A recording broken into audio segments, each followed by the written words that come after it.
Grabe ang mahal. Tapos kinain ng manok. Tapos ngayon nagtanim sila ulit. Ang dami pala.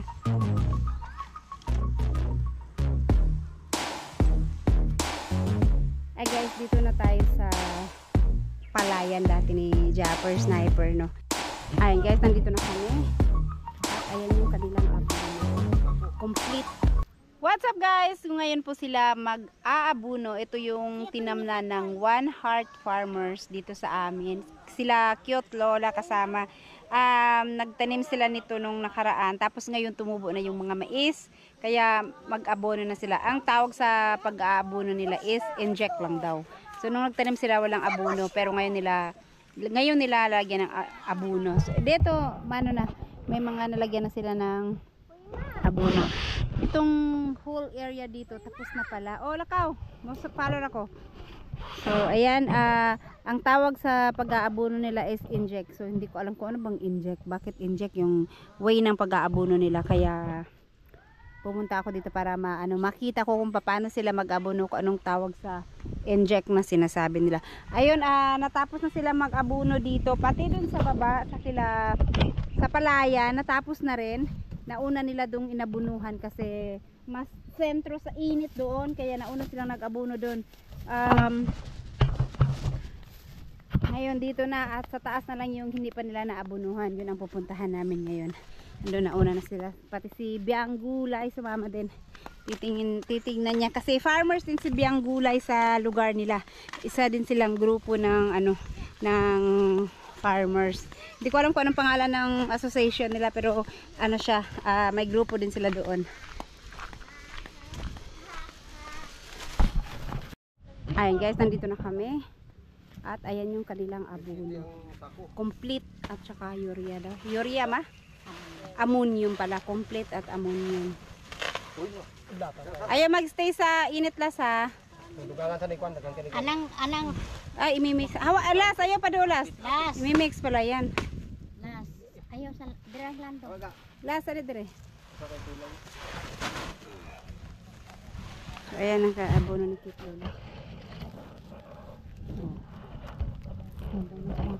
Sige dire oh. Ito yung paraan ng pag-abono ng inject. Asa man ka? Dire dai sa kalinya. Makita man na kung na ay abono na.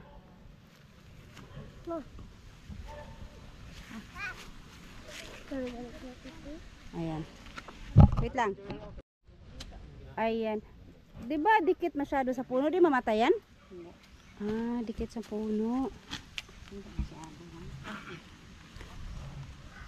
Yung tanim nila nito is tig-isa. Isang piraso lang talaga. Yung iba hindi nabuhay. Hindi nabuhay yung iba. Kasi ang daming aso. May aso sila. Doon kila Nonoy Marilo. Ayan. Ito pala ganito pala pag inject ang sinasabi nila. Hulog lang sa puno, hindi na tatakpan. Hindi na pala takpan yan ma. Hindi na daw. Sa bagay hindi naman kakainin niya ng manok or ng anuman. Kasi abono naman yan. Para mabilis lang. Bato ka lang ng bato. Ayan oh. Hindi lahat tumubo man oh. Kasi may bakante eh. Oh. Hindi. Kinain ng manok. Kinain ng manok. Kaya pala sabi nila magtanim sila ulit ngayon kasi kinain ng manok. Ang dami daw kasing manok dito. Yung manok nila Nonoy Marilo ba? Ang manok dito? Marami pang ibang kapit. Mga ibang kapitbahay. Yan. Doon kila Nonoy Marilo. Dito may bahay din. Diyan din may ibang mga bahay. Pero nagsabi kayo sa mga may-ari ng manok na na tali muna. Pero ang dami daw talagang kinain. Banda ron kila Nonoy, ang daming kinain ng manok. So yung manok kung kanino yun lang ang di natin alam. Nilagay sa kalaha ang manok kasi may mais na.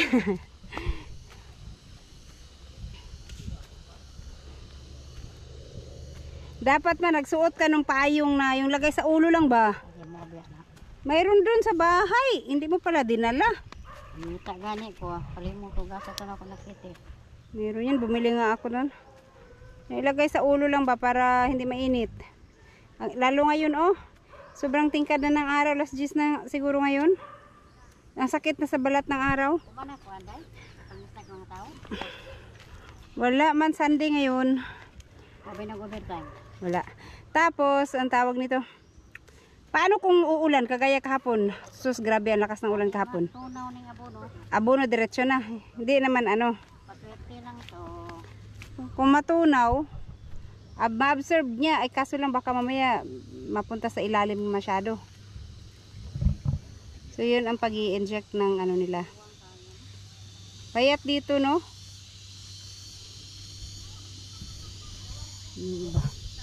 Yung iba naghahalo pa doon, hindi pa sila nakapag-umpisa.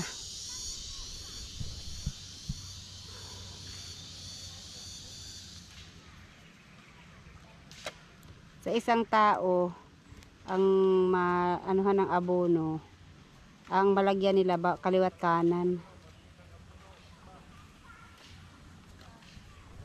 Ganyan yung ano nila no. Dikit na dikit sa puno talaga.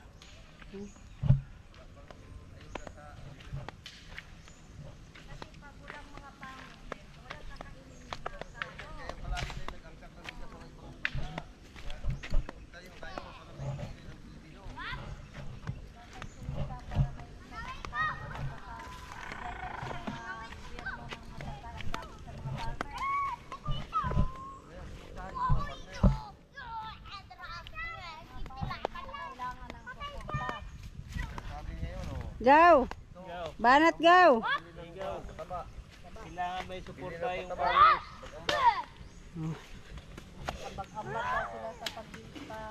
Dagay yung sa masimong bewang go. Kitawak ganin eh. Sakit jud kay nakayuko masyado. Si mama tignan mo, dampot ang dampot sa ano niya. Sa bewang niya. Siguro ginaya. Liho ni siguro kay. Paano gaw pag inulan to gaw ng malakas? Ayun na po ng malakas daw. Kagaya kahapon ba? Gina, dali na kay Mondang. So yan din sila oh.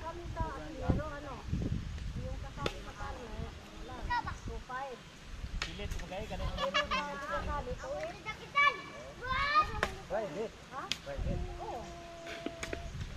Pero kami mayroon na kami talagang ano, paning traktor. Binigay sa ano, gobyerno. Amin, hindi pa kami na-register. Nagsimula pa lang dahil. Papasa lang namin ng ano, papel namin sa duli. Nakapasa naman sa duli. Tungyagi. Una naman nagiging kapinyan ng duli, no? Hindi, wala may nag-follow up. Kami rin may nag-follow up sa mga. Sarili na mo eh. Wala yung tabang sa mga ko. Ayan, kailangan sila natin tulungan para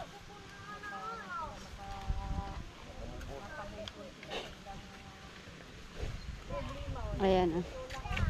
kahit 72 years old na, malakas ang mag-abono, oh.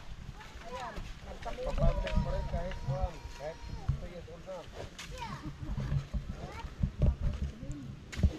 Habang kumakain, 57 pa yan, 57. ayan, naka-imbento ka na naman ng ano, nakaka-imbento talaga si Cute Lola. Parang hindi masyadong mahirapan. Parang hindi naman sila masyadong mahirapan sa bigas. Sinali sa hawak ang mga sako tapos lagyan ng mga...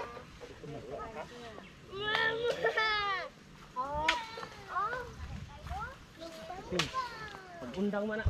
Doon sa kabila, wala talagang natirang mais doon sa kabila. Wala natirang mais. Sa ano lang, sa kalahati ba? Kalahati lang ng area. Sayang naman no, matrabaho yan magtanim ulit. Pero Pahabol. lang ano, taniman. Paano yan pag taniman ulit? Mahuli na siya mamunga. Sa Biden. Tapos pagkain na naman sa manok. Yan si Kamaster oh. Abot pa nga mo gaw. Pahabol yan. Kasi baka Makahabol pala yun no, kahit na magtanim ka ulit. Taniman namin ulit para ipakain na naman. kaya siya, Pagkatapos, hulihin mo yung manok. Tapos ilagay sa kalaha. fertilizer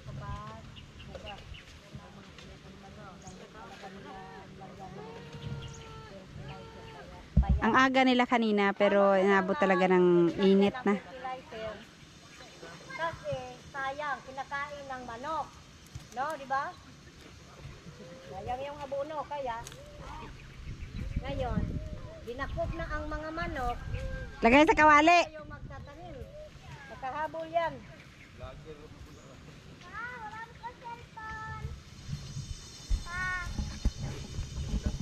Bakit ang farmers ay kalabanan sa mag-intra ng farmers ay yung mga matatanda na.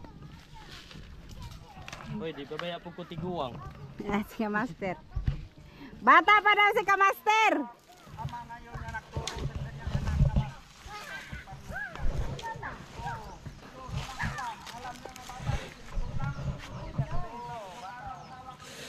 Las? Kelas.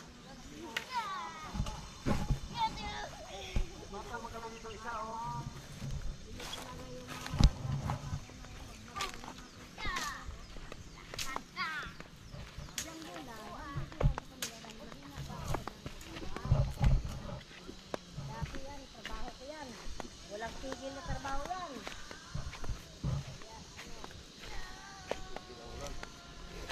Walang tigil ang ulan. May makulimlim na naman. Mamayang hapon sigurado na naman to. Para madiligan yung tanim nyo. Basa pa yung ano lupa. Bukas na umuwan.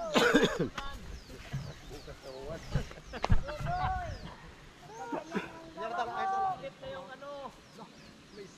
Di ba masakit yung baywang mo, Dudol? Wala na yung baywang. Wala na may baywang ni. Wala na yung musta. Wala na kayong baywang dyan. Wala nang sumasakit. Tinanggal Wala nang baywang. Wala nang sakit. Puro na sakit. Kumain kayo ng balat ng ahas para mawala yung baywang. Sakit ng baywang. Ayan guys, may ano sila. Magtatanim sila ulit dito kasi ang daming kinain ng manok. Ilang beses na daw kasi nilang sinabihan yung may-ari ng manok, hindi pa rin kinulong. Kaya ang daming nakain ng manok. Kaya ang gagawin nila ngayon, yung mga kinain ng manok, papalitan nila ng taniman nila ulit.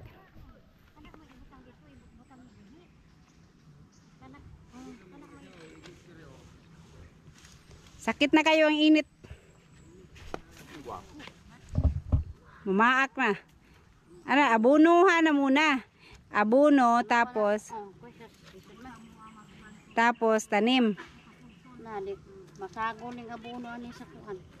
Tigas na yung lupa. Ang dami pala.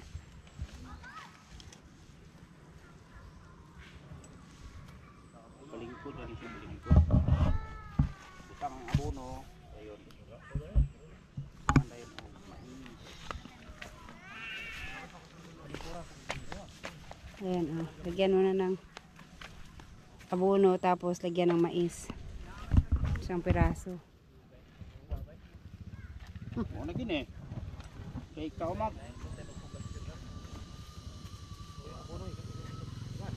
Babay oh, asin bay.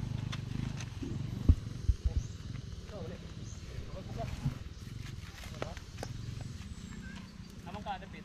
Gari ka. Kana pagkala ka sulting data. Doble trabaho tuloy. No? Hindi rin pwede hindi lagyan kasi ang daming wala eh. Oh, dito kaya dito oh. Wala mang tumubo eh, yan. Ilang piraso lang.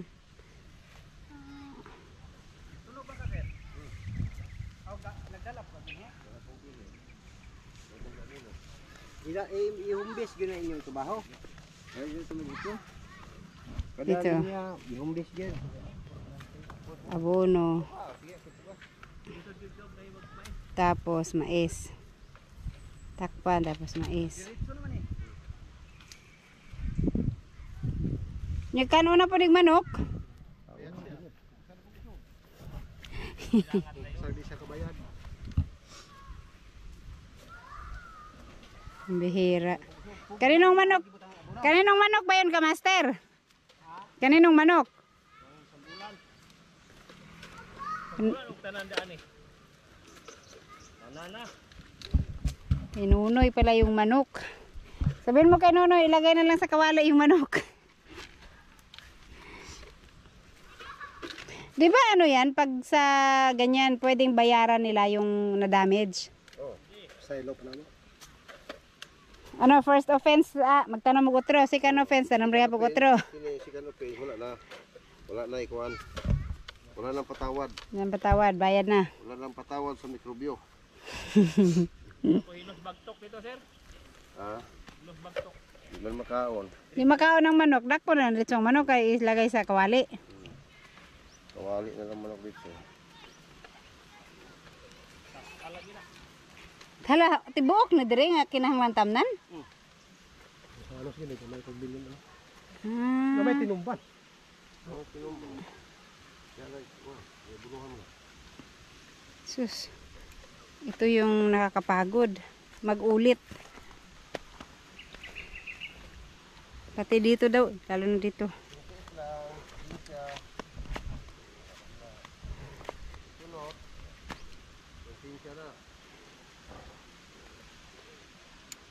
Wala halos tumubo kasi dito na side. Kasi sa mga manok. Gusto na nilang ng manok wala. Kurong na daw. Ha? Ako lagi. Di kurong kay wala na may mais. Sa pa may kanos lang manok. Unya na po tubuhian ug manurok niya atong gipugas. Di ba naman kay shotgun ta sa inyo? Amo kami yan. Ay ra kita. Tirado ba? Kubate na magod.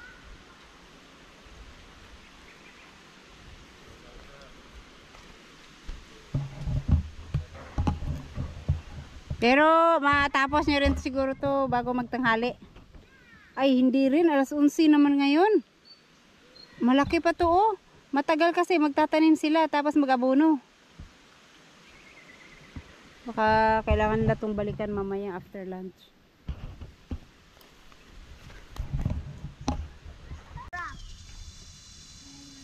Grabe guys, bilib ako sa mga farmers talaga kasi sobrang init. Kayang-kaya nilang magbilad talaga sa araw. Ako nga nagbibideo lang, hinihingal na akong ano, sakit pa naman ng araw. Tapos madoblehan pa sa trabaho kasi yung mga mais na tinanim nila, pinagkakain ng manok. At ang mahal pa ng ano, ng binhi na yan kasi yellow corn yung itinanim nila. Ano, 3,000 yung isang sako, 3,500, 9 kilos lang. Grabe, 3,000 yung nakaraan pero yung bagong bili ata nila is 3,500 na. Yung isang sako na 9 kilo lang. Grabe, ang mahal. Tapos kinain ng manok. Tapos ngayon nagtanim sila ulit kasi yung banda dyan na side, ang dami talagang kinain ng manok. Sabagay, mag-alas 11 pa lang naman kaya matapos nila sigurong anuhin yan, tamnan. Tapos before lunch, uwi na yan sila para kumain. Pero kami ni Alas mauna na kaming uuwi doon at baka naiyak na si King kaya mauna na kami kay Bianggulay. Bianggulay, mauna na kami sa iyo, Bianggul. Ay guys, dito na tayo sa palayan dati ni Japper Sniper, no. Yung pagtanim nila dito is isang piraso lang talaga. Kala ko nga hindi mabuhay pero talagang sunod-sunod yung tubo, oh. Ang ganda ng tubo ng mais. Ano talaga siya, sunod-sunod talaga, lahat ng tinanim nila tumubo oh. Meron man siguro hindi tumubo pero mangilan-ngilan lang kasi yung nakikita ko dito, ano talaga sila, ang lalapit ng agwat nila. Tapos ito, maaga nilang inabunuhan yan oh. Yan, may mga abono pa, hindi pa natunaw. Grabe, ang sakit na ng araw. Alas 11 na kasi pasado. Malapit ng alas 12. Pati yung doon sa taas, sa kabila. Yung dalawang kahon doon. Ang ganda din ng tubo. Dito, ang ganda ng tubo nila. Tsaka, tingin ko mas mataba yung ano dito. Mas mataba yung mga tubo ng kanilang mais. Kaysa doon sa taas. Tsaka, sabagay kasi dito mas malinis siyang tignan. Kasi doon, marami siyang mga damo-damo. Yan. Kahit yung doon sa baba, maganda din yung tubo ng mga mais. Yung dito. Hindi, walang manok na kumain, tapos nabuhay naman yung mga tinanim nila. Yan nga, meron sigurong mangilan-ngilan lang talaga yung hindi nabuhay. Yung doon din sa baba, ganun din. Ang ganda din ng pagka ano ng tubo. Hanggang doon sa baba. So, itong dito, at least, maayos yung tubo niya.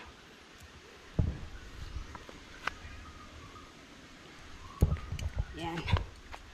Naiwan pa sila doon sa taas kasi ay tignan ko nga yung doon sa kabilang kahon. Ito hindi ko napuntahan. Kanina dumaan kasi ako doon sa kabila. Kaya nakita ko yung ano niya. Yung pinakataas, malapit yun sa may daanan.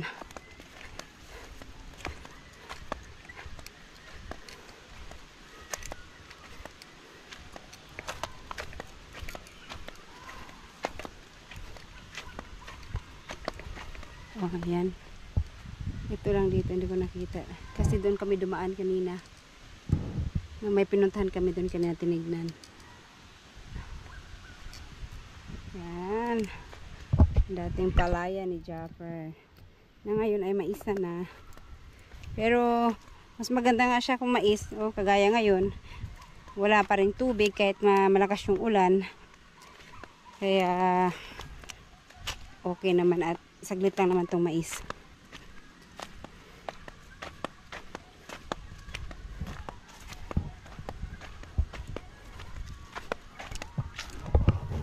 So, yan pala yung injection na sinasabi nila. Akala ko talaga nung sinabi ni Mama inject. Akala ko may doon silang itutusok sa lupa. Tapos ibubuhos yung abono. Ganyan lang pala.